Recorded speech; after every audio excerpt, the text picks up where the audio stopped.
Hello dear student, कैसे हैं आप सब लोग। आई होप कि आप सब लोग कुशल और स्वस्थ होंगे। आज मैं आपको हिंदी पढ़ाऊंगी। हिंदी पढ़ाने से पहले थोड़ा सा सिलेबस मैं आपको बताना चाहती हूँ। ये तो आपको पता होगा कि आपके कोर्स में साहित्य सागर बुक है, जो कि 2 भागों में डिवाइड है। भाग 1 यानी गद्य और भाग 2 पद्य। भाग 1 जो गद्य यानी कहानियां थी, उसमें लेसन 1 to 6 तक आपने 9th में पढ़ा, और भाग 2 जो पद्य यानी कविताएं थी, वो भी आप लेसन 1 to 6 तक 9th में पढ़ चुके हैं। तो अब 10th में आपका जो लेसन स्टार्ट होगा वो होगा लेसन 7। लेसन 7 विनय के पद। ये कविता गोस्वामी तुलसीदास जी के द्वारा रचित है, लिखी हुई है। गोस्वामी तुलसीदास जी हिंदी साहित्य की भक्ति शाखा के सरगुण शाखा के कवि। ये गोस्वामी तुलसीदास जी भक्ति काल की सरगुण धारा के राम भक्ति शाखा के मुख्य कवि। अब भक्ति शाखा क्या है? सबसे पहले ये प्रश्न हमारा उठता है कि भक्ति शाखा क्या है। तो उसके लिए मैं आपको बता दूं कि हिंदी साहित्य को प्रारंभ में 4 भागों में बांटा गया था: आदिकाल, भक्ति काल और छायागीति काल तथा आधुनिक काल। सबसे पहला युग था जो था हमारा आदिकाल। आदिकाल के जो कवि होते थे, उस समय राजाओं का समय हुआ करता था, और जो कवि होते थे वो राजाओं के ऊपर आश्रित रहते थे, यानी राजा जो धन या संपत्ति प्रदान करते थे उनसे वो अपना जीवन यापन करते थे। तो हर एक कवि का ये कोशिश होती थी कि वो अपने जिस भी राजा के वो अधीन हैं या जिस भी राजा के राज्य में वो रहते हैं, उस राजा की वीरता का वर्णन करते थे, उस वीरता का बखान करते थे, और उस वीरता के बखान वो कविताओं के माध्यम से यानी काव्य के माध्यम से करते हैं। धीरे धीरे ये बखान इतना ज़्यादा बढ़ने लगा, यानी कि कवियों में इतना ज़्यादा वीरता का बखान राजा का करने लगे कवि, कि उसमें अतिशोक्ति आ गई। अतिशोक्ति यानी कि जितने गुण या जितनी वीरता राजा में नहीं है, उतनी ज़्यादा बढ़ने लगी। ये करते करते कवि थक गए, या कहते हैं कि उस चीज़ से एकदम से मन हट जाना, किसी की तारीफ करते करते या किसी की वीरता के बखान करते करते।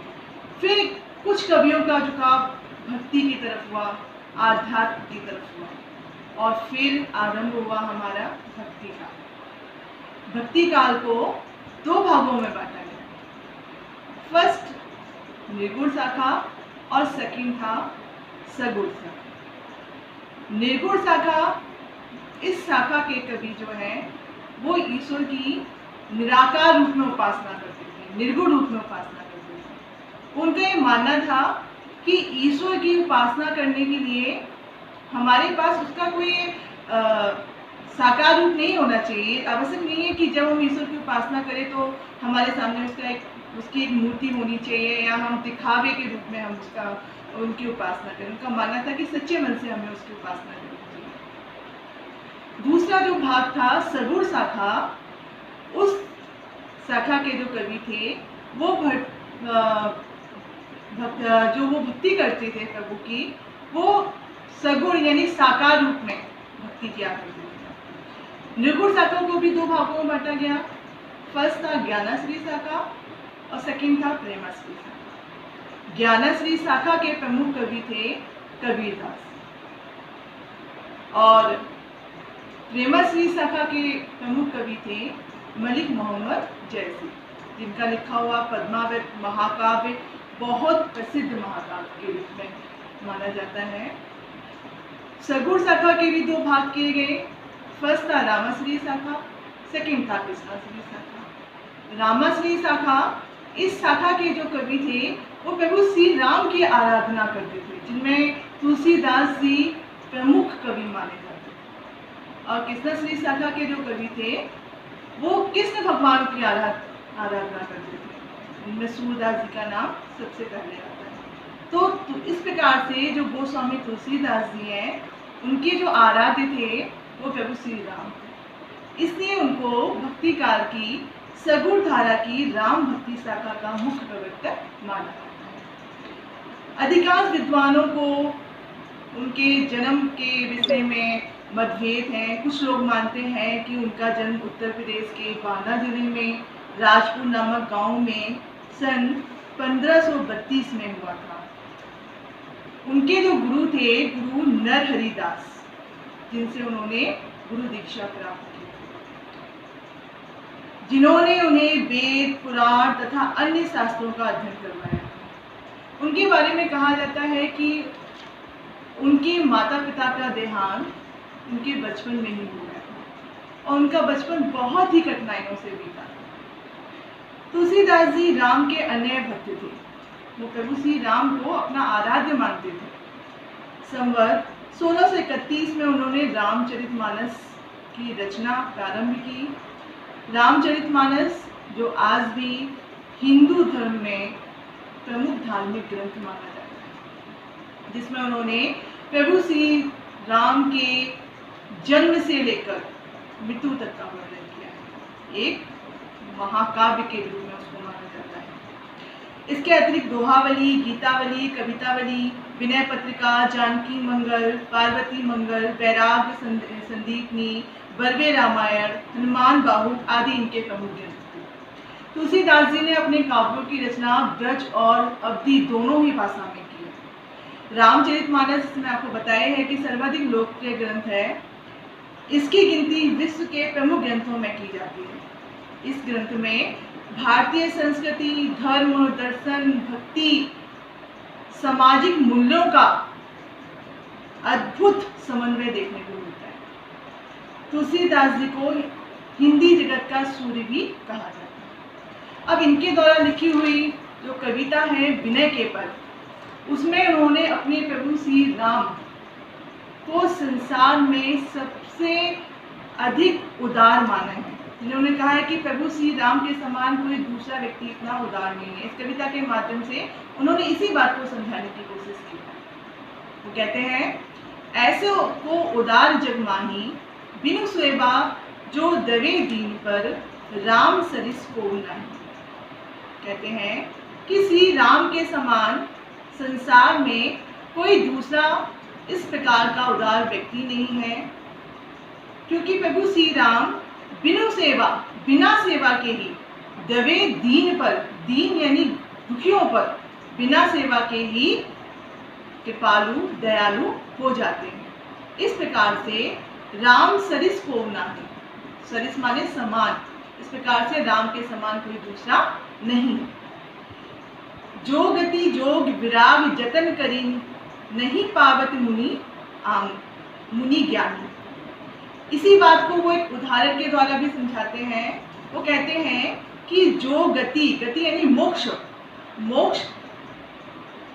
बड़े बड़े ऋषियों मुनियों को वैराग्य यानी तपस्या, साधना, योग के माध्यम से प्राप्त नहीं हुआ। पवित्र मुनियों को, ज्ञानियों को जो मोक्ष की प्राप्ति नहीं हुई, उसी मोक्ष को उन्होंने जो गति देत गीत सबरी कहू, प्रभु ना बहुत जिए जाने, यानी उसी मोक्ष को उन्होंने सबरी और गिद्ध जटायु को आसानी से प्रदान कर दिया। सबरी तो आपको पता ही है, मातंग ऋषि की शिष्या थी और प्रभु श्री राम जब 14 वर्ष का वनवास गए थे और सीता का हरण जब रावण ने कर दिया था, तो सीता की खोज में ढूंढते ढूंढते वो सबरी के आश्रम में पहुंचे थे। और कहा जाता है कि सबरी प्रभु श्री राम की अन्य भक्ति थी, यानी इतनी ज़्यादा भक्ति थी कि वो रोज अपने आश्रम को साफ करती थी और जो बेर, जो फल होते हैं, उनको चख कर रखती थी। चख कर रखती थी वो इसलिए कि जब मेरे प्रभु श्री राम आएंगे तो जब मैं उनको एक फल दूंगी तो कहीं ऐसा ना हो कि जब वो उस फल को खाएंगे तो कोई एक ऐसा फल कड़वा उनके मुंह पर आ जाए। इसलिए वो बेरों को चखती थी और उनके लिए फिर रखती थी। तो जब वो आश्रम में पहुंचे तो उन्होंने वही अपने चखे हुए बेर जो है प्रभु श्री राम को प्राप्त किए थे। तो एक सबरी से, यानी कि एक जो सबरी थी वो भील जाति की मानी जाती है। तो एक निम्न जाति की यानी भील जाति की युवती के हाथों से जूते बेर खाना एक तरह से उन्होंने उनको मोक्ष की प्राप्ति की। दूसरा था गिद्ध जटायु। जब रावण सीता को हरण करके ले जा रहा था और गिद्ध जटायु ने जब सीता की आवाज को सुना तो उन्होंने रावण का सामना किया। युद्ध में रावण जटायु के पंखों को काट देता है और जटायु घायल होकर नीचे गिर जाते हैं। राम जी जब प्रभु श्री राम सीता की खोज करते करते उनके पास पहुंचते हैं तो वो सारा हाल उनको बताते हैं और बताने के बाद मृत्यु को प्राप्त हो जाते हैं।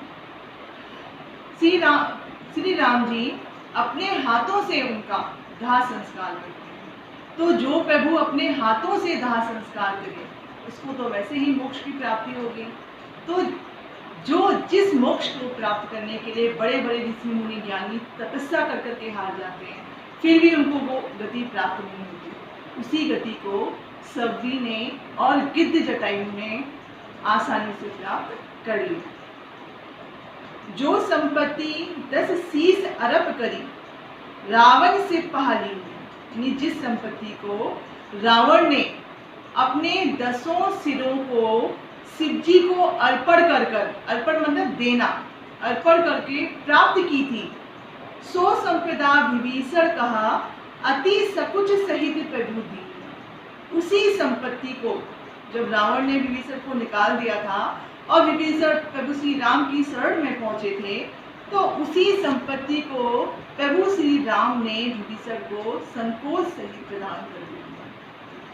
तुलसीदास सब भांति सकल सुख जो चाहसी मन मेरो। तुलसीदास जी कहते हैं कि हे मेरे मन, अगर तुम सकल मतलब संपूर्ण सुखों को चाहते हो, तुम संपूर्ण सुखों को प्राप्त करना चाहते हो, तो भजू राम, भजू माने भजना, ध्यान करना, तो प्रभु श्री राम का ध्यान करो। काम सब पूर्ण करे कृपा निधि तेरी। वो कृपा निधि जो है, जो करुणा के सागर हैं, वो तुम्हारे सारे कामों को पूरा करेंगे। सेकंड पैराग्राफ जो है उसमें तुलसीदास जी ऐसे व्यक्तियों को त्याग करने के लिए कहते हैं जो कि हमारी भक्ति में या प्रभु श्री राम की भक्ति में बाधा उत्पन्न करते हैं, और वो तमाम उदाहरणों के द्वारा इस बात को सिद्ध करने की कोशिश करते हैं। कोशिश भी इन्होंने की है, बताने की कोशिश भी करते हैं कि अनेक ऐसे महान पुरुष हुए हैं जिन्होंने अपने परिवारों का, अपने बंधु बांधवों का, अपने पिता का त्याग कर दिया था, क्योंकि ये लोग प्रभु श्री राम की भक्ति में बाधा उत्पन्न कर रहे। तो इससे प्रभु तुलसीदास जी भी इसी बात को कहते हैं, जाके प्रिय ना राम वैदेही, वैदेही सीता जी को कहते हैं। वो कहते हैं जिस व्यक्ति को प्रभु श्री राम और माता सीता प्रिय नहीं, तजिए ताही कोटि वैरी सम यद्यपि परम स्नेही। तजिए माने त्यागना, ताही उन्हें, कोटि करोड़ों, वैरी शत्रु, सम समान। जिन व्यक्तियों को प्रभु श्री राम और माता सीता से प्रेम नहीं है या उनके चरणों में उनकी भक्ति नहीं है, ऐसे लोगों को करोड़ों शत्रुओं के समान समझकर त्याग देना चाहिए। यद्यपि परम स्नेही, यद्यपि भले ही, परम बहुत, स्नेही प्रिय, भले ही वो व्यक्ति हमारा बहुत ही प्रिय हो, लेकिन अगर वो प्रभु श्री राम और माता सीता के चरणों में अपनी भक्ति नहीं रखता, तो हमें ऐसे व्यक्ति को करोड़ों शत्रुओं के समान समझकर त्याग देना चाहिए। और इसी बात को वो भक्त प्रहलाद का उदाहरण देके समझाते हैं। तजियो पिता प्रहलाद विभीषण बंधु भरत मेहता। प्रहलाद ने अपने पिता का त्याग कर दिया था। ये कहानी तो आपको पता ही होगी कि प्रहलाद ने अपने पिता का त्याग क्यों किया था, क्योंकि जो उनके पिता थे वो प्रभु श्री राम की भक्ति करने से उनको रोकते थे, इसलिए उन्होंने अपने पिता का त्याग कर दिया था।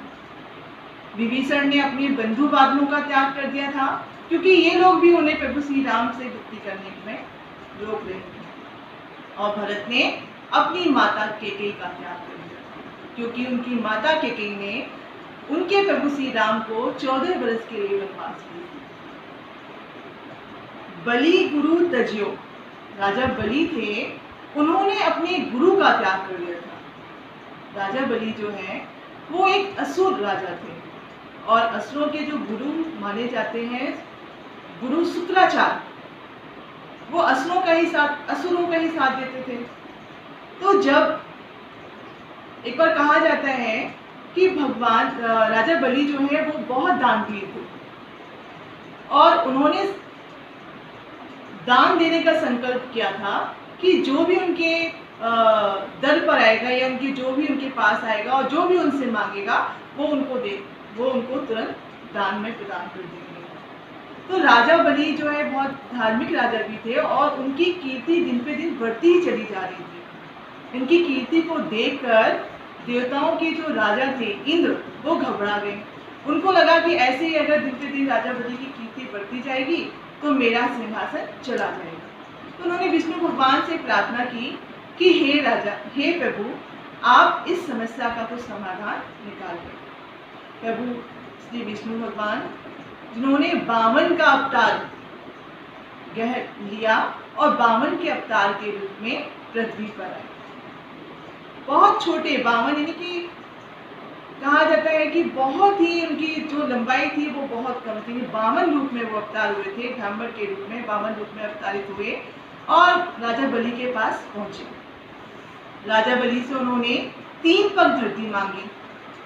राजा बलि ने उनको देखकर, हालांकि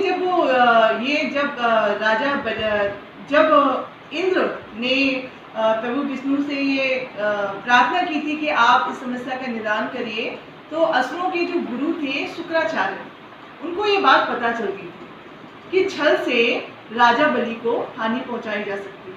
तो उन्होंने तुरंत राजा बलि को सावधान किया था कि अगर आपके पास कोई दान लेने के लिए आता है तो आप दान दीजिएगा मत। अगर कोई कुछ मांगने के लिए आता है तो आप मना कर दीजिएगा, क्योंकि मैंने सुना है कि विष्णु भगवान जो है आपको छल से हानि पहुंचा सकते हैं।